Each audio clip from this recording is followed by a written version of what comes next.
India की सबसे favourite dish, खाओ मेरी कसम।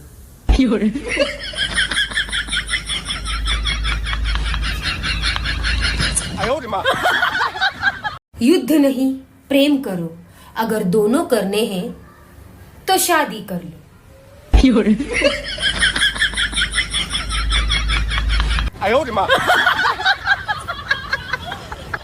जितना अंगूठा फोन पे चलता है अगर इतना माला पे चलता तो भगवान मिल जाते।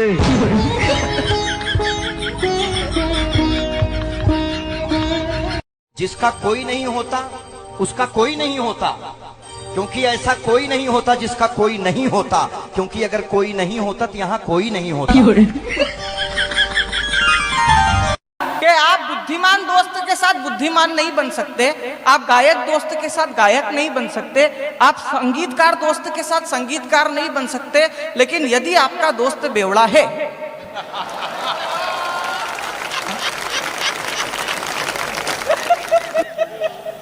पहले गुरु तो यही रहते, पीले पीले कुछ नहीं होता, पीले पीले कुछ नहीं होता। रिसाइकलिंग का सही अर्थ मैं बताता हूँ। साइकिल चला के पैर दुखे तो बाइक लो, बाइक चला के पीठ दुखे तो कार लाए, कार चलाकर पेट निकला तो जिम ज्वाइन की, और जिम में वापस जाकर साइकिल चलाया। इसे कहते हैं रिसाइकलिंग।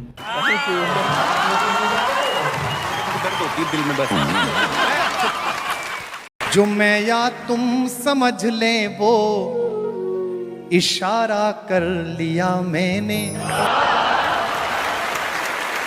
जो मैं या तुम समझ ले वो इशारा कर लिया मैंने।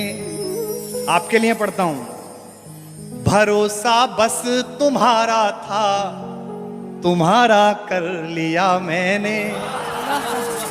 भरोसा बस तुम्हारा था, तुम्हारा कर लिया मैंने। लहर है हौसला है रब है, हिम्मत है दुआएं हैं।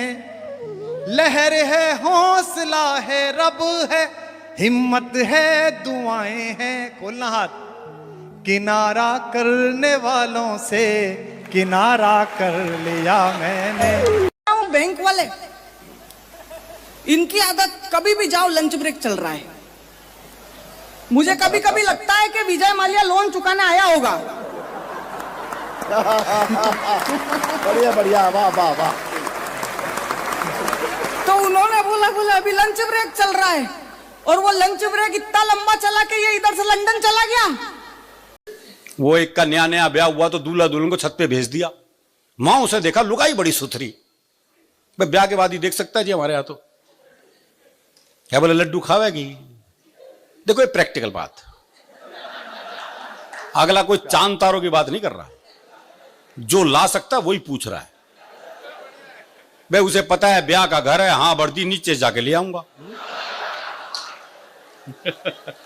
लड्डू खावेगी, बर्फी ला दूं, इमरती खावेगी, जलेबी ला दूं। भाई ने सुबह के 4 बजा दिए इस चक्कर में। तो नीचे से बूढ़ा बोल पड़ा, बोला इस कढ़ाई ने उतार दे, खेत पे जाने का टाइम हो गया। वो एक मुकदमा चल रहा था तो एक ताई गवाही के लिए आई। अच्छा, दोनों वकील उसी के गांव के। तो पहले वकील ने पूछ लिया, बोले ताई मुझे जाना है। खूब जानू हूं, गुलाब सिंह का छोरा है तू, 1 नंबर का झूठा।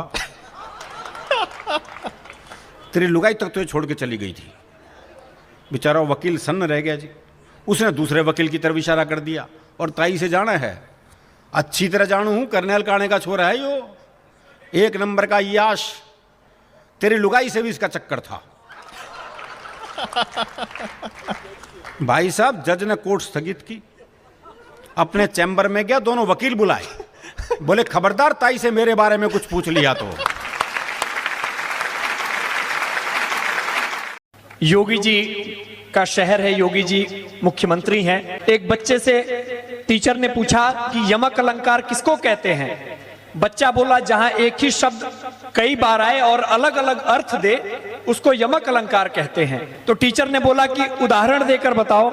बच्चा बोला, उत्तर प्रदेश में कोई धरने पे इसलिए नहीं बैठता क्योंकि योगी जी ऐसी जगह धरने लगते हैं कि धरने वाली जगह कहीं धरने लायक नहीं रहती। जब ज्यादा पास होते हैं ना तो बर्तन आपस में टकराते ही। अगर तुम चाहोगे कि तुम्हारी लड़ाई ना हो, सब कुछ खुशी खुशी चलता रहे रिश्ते में, तो एक खोखलापन आ जाएगा जिंदगी में। इसीलिए खट्टी मिट्टी गोलियों की तरह थोड़ी लड़ाई, थोड़ा प्यार जरूरी है रिश्तों में। और तुम चले गए बिना ये सोचे कि तुम्हारे जाने के बाद मैं कितना अधूरा हो जाऊंगा। ठहर जाते कुछ पल, बैठकर सुन लेते एक बार, फिर तुम्हें जाना होता तुम चले जाते, मैं कोई शिकायत नहीं करता। मगर तुम तो फैसला कर चुके थे, ना तुम्हें कुछ सुनना है ना समझना है। अब तुम ही बताओ, ऐसे में मैं तुम्हें कैसे रोकता। एक दिन एक पति पत्नी चोरी के बारे में बात कर रहे थे। पति बोला, जो चोरी करता है वो बाद में बहुत पछताता है। पत्नी रोमांटिक अंदाज में बोली, और तुमने शादी से पहले जो मेरी नींदें चुराई थी, मेरा दिल चुराया था, उसके बारे में क्या ख्याल है? पति बोला, कह तो रहा हूं, जो चोरी करता है वो बाद में बहुत पछताता है।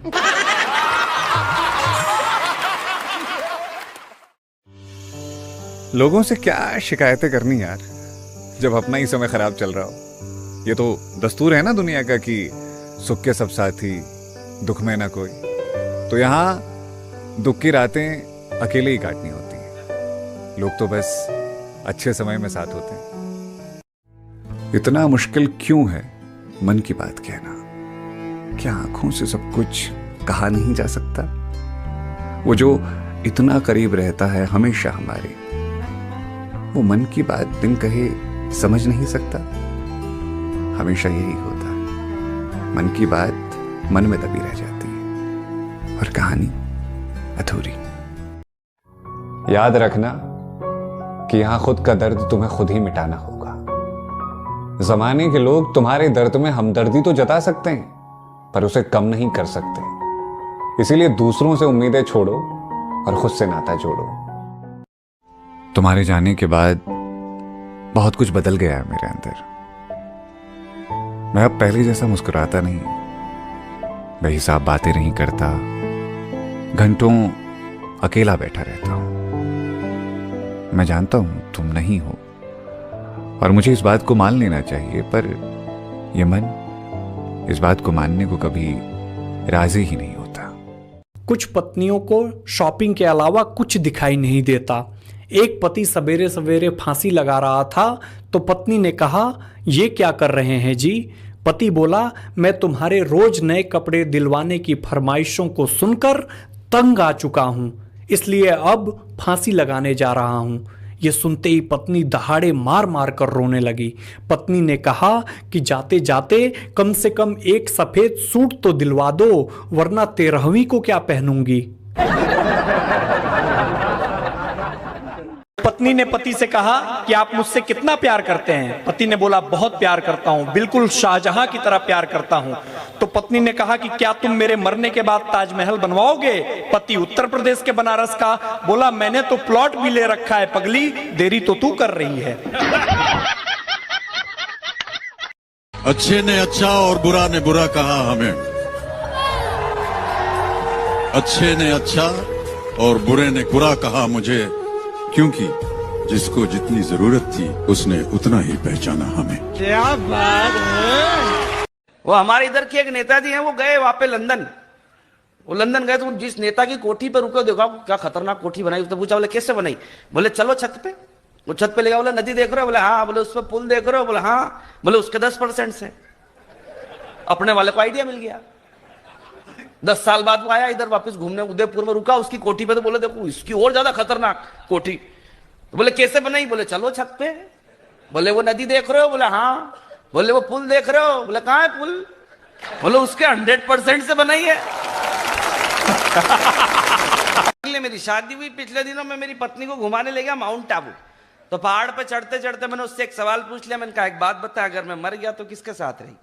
बोले नहीं नहीं शादी उठ पटांग बातें कर रहा हूं। मैंने कहा एक सवाल पूछा, उसका जवाब दे, अगर मर गया तो किसके साथ रहेगी? बोले फिर तो मैं मेरी छोटी बहन के साथ रहूंगी। बात आई गई हो गई, पहाड़ से उतरते टाइम उसने मुझसे पूछ लिया, बोले मैं मर गई तो आप किसके साथ रहो? मैं कहा मेरा विचार भी तेरी छोटी बहन के साथ है। तो वो गाड़ी भर के जा रही थी नेताओं की, एक पूरी गाड़ी भर के जा रही थी। अब आप देवयोग कहो या दुर्योग कहो, गाड़ी पलट गई। गांव वाले सभी समझदार थे, सारे नेताओं का क्रियाक्रम कर दिया। तो जब पुलिस वाले आए तो पुलिस वालों ने गांव वाले से पूछा, बोले क्या किया? बोले सबको जला दिया। बोले कोई जिंदा तो नहीं था? बोले नहीं, एक दो जने कह तो रहे थे, बोले हम जिंदा हैं, हम जिंदा हैं, हमें मत जलाओ, हमें मत जलाओ। पर हमने सोची नेता है, कमबख्त झूठ ही बोल रहा होगा। अरे वाह। जो माँ की नहीं सुन रहा वो राहुल गांधी,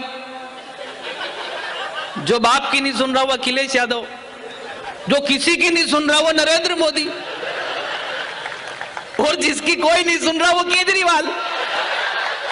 तो अपन को नेताओं की कोई बात नहीं कर रही यार।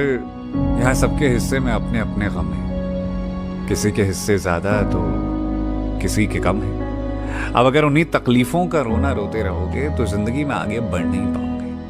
पर हाँ, अगर उन परेशानियों से लड़ते हुए लहरों के खिलाफ तैरोगे तो ये दुनिया तुम्हारी कहानी जरूर याद रखेगी। उसके जाने के बाद एक अरसे तक मैंने खुद से ही सवाल किया कि मेरी गलती क्या थी? क्या उसकी जिंदगी में मेरी कोई अहमियत नहीं थी?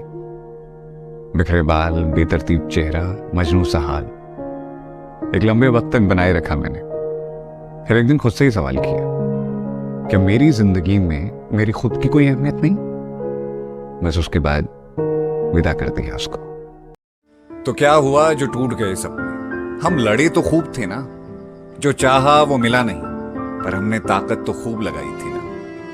शायद अपनी किस्मत में यही लिखा होगा, या हो सकता है कुछ और लिखा होगा। अरे अगर आज बुरा है तो क्या हुआ, आने वाले कल से उम्मीद है। अरे कभी तो हमारी जिंदगी में भी कुछ अच्छा लिखा होगा। सुनो यार, कभी कभी खुद को भी शाबाशी दे लिया करो। दूसरों की तो बड़ी तारीफ करते हो, कभी खुद की भी पीठ थपथपा लिया करो। तुम्हारा जो रास्ता है, सफर की जो मुश्किलें हैं, वो तुमने ही तो झेली हैं। इसी बात पर कभी कभी खुद को भी हौसला दे दिया करो। कितनी बार होता है ना, जब हमें लगता है कि हम जवाब दे सकते हैं, सामने वाले से उसी के अंदाज में बात कर सकते हैं, पर हम चुप रहते हैं। हमें लगता है यार हमारे लिए वो इंसान जरूरी है, वो बात नहीं जिसकी वजह से इतना बतंगड़ हुआ है। इसलिए शायद अपनों के आगे हम हमेशा हार जाते हैं। समय समय की बात है यार, समय अगर अच्छा हो तो हर चीज अच्छी होती है। दुनिया आपके कदमों के नीचे होती है, पर अगर ये ठीक नहीं तो हर चीज खराब होती है। दुनिया छोड़िए, कदमों के नीचे जमीन तक नहीं होती है। इसलिए जब अच्छा वक्त आए तो गुमान मत करना, ये वक्त कभी भी बदल सकता है। अपना कमाया पैसा भले ही कम हो, पर सर उठाकर जीने के लिए काफी होता है। महंगे तोहफों से रिश्ते नहीं चलते, प्यार से बोला गया एक लफ्ज ही काफी होता है। झूठी शान, बेमतलब का दिखावा, अच्छा है कि हमसे दूर रहा, क्योंकि जो मिला है उसमें खुश रहना हम जैसे लोगों के लिए काफी होता है। जब रास्ते मुश्किल होते हैं तभी कुछ पाने की अहमियत समझ में आती है, वरना मुफ्त में मिल गई चीजों का मोल दुनिया कहां समझ पाती है। तुम कभी हारने लगो अपनी मेहनतों के रास्ते में तो बस इतनी सी बात याद रखना, जितनी मुश्किलें होंगी जिंदगी की राहों में, उतना ही सुकून होगा मंजिलों की बाहों। ये जो मेरे दिमाग में 20-25 करोड़ रुपए है ना, उसको बैंक में ट्रांसफर कैसे करूं? अपनी भाभी से उसकी बहन का नंबर कैसे ले? अपनी बहन को अपने देवर से कैसे दूर रखें? ये भगवान क्या? अच्छा मम्मी जी, मैं कुछ दिनों के लिए मायके जा रही हूँ। ठीक है बेटा। अच्छा बेटा, एक काम करियो, अपनी सेहत को ख्याल रखियो, आजकल डेंगू बहुत चल रहे हैं। ठीक है। मम्मी जी, सारा खून तो आप चूस जाते हो, डेंगू मच्छर का रक्तदान करने आएगा? मेरे कैसे फूल जैसे बेटा को पटा लिया। मैंने नहीं पटाया आपके बेटे को, वही हाथ धो के मेरे पीछे पड़े थे। तो तुम मुंह धो के पीछे छुटा लेती।